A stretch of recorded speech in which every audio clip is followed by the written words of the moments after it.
मित्रांनो, ठरलं तर मग या मालिकेच्या पुढील भागामध्ये आपण पाहणार आहोत.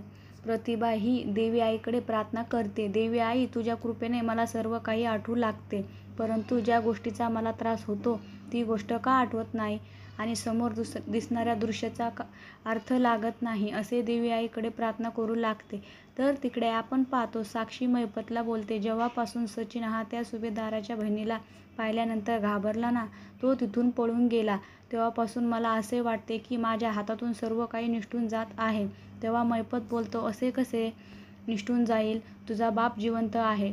तुझा बाप असेपर्यंत तुला काही होणार नाही. तेव्हा साक्षी बोलते, जगातल्या सर्व गोष्टी या तुमच्या हातामध्ये नाहीत. जर असत्या तर मला असे तोंड लपून राहण्याची वेळ आली नसती.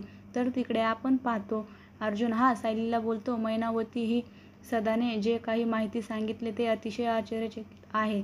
या सर्व केसेस मैपत शिकरेचा काय संबंध असू शकतो?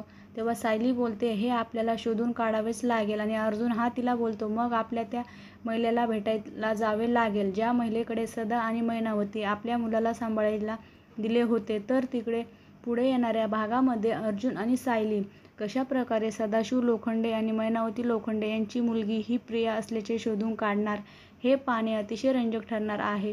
ठरलं तर मग या मालिकेचे सर्व अपडेट पाहण्यासाठी आमच्या चॅनल लाईक करा, शेअर करा आणि सबस्क्राईब करायला विसरू नका. धन्यवाद.